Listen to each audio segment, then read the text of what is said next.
ఈ నెల 10వ తారీఖున కాశీబుగ్గలో జరిగినటువంటి సంఘటన ఏదైతే ఉందో, గొర్రెల కాపరి దానయ్యని సీదిరి అప్పలరాజు కుమారుడు 6వ వర్మ గుద్దేసి చంపేశాడు. భయంతో ఇంటికొచ్చేసి తల్లిదండ్రులకి చెప్తే వాళ్ళేమొచ్చేసి కేసుని తప్పుదోవ పట్టే విధంగా ఇచ్చేశారు.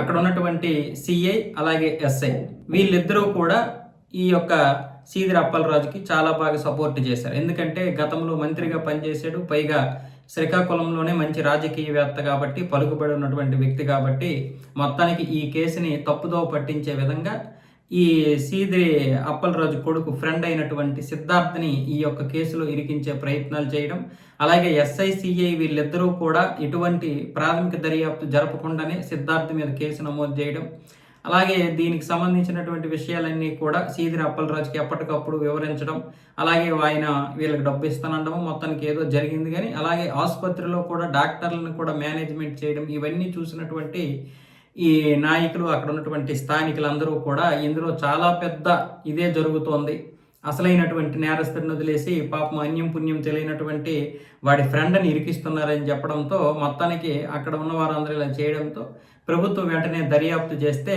వాళ్ళిద్దరూ కూడా ఇలాంటి తప్పులు చేశారని తెలిసింది. సిఐ రామకృష్ణ, ఎస్ఐ సునీలు వీళ్ళిద్దరూ కావాలనే ఈ కేసును తప్పుదోవ పట్టిస్తారని తేలడంతో ప్రస్తుతానికి వీళ్ళిద్దరి మీద ఏమొచ్చేసి విశాఖపట్నం రేంజ్ ఐజీ ఏమొచ్చేసి సస్పెన్స్ వేటేశారు. ప్రస్తుతానికి సస్పెన్స్ వేటేశారు. అవి నిజమైన తేలితే డిస్మిస్ చేస్తారో మరి లేకపోతే వేరే దగ్గరికి బదిలీ చేస్తారో తెలియదు, కానీ ప్రస్తుతానికి అయితే సస్పెండ్ చేశారు.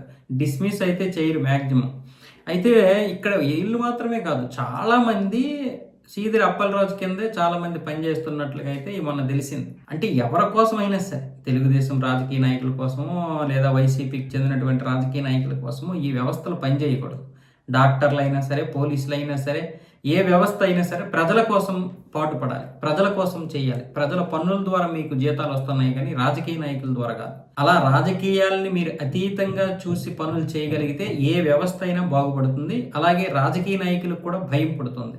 ఇలా తప్పు చేసినటువంటి వెధవని కాపాడమే కాకుండా ఆ వెధవ కూడా ఒక మంత్రిగా పనిచేసినటువంటి వాడు ఈ విధంగా కొడుకుని రక్షించడానికి ఇతరులను ఇరికిస్తాడా?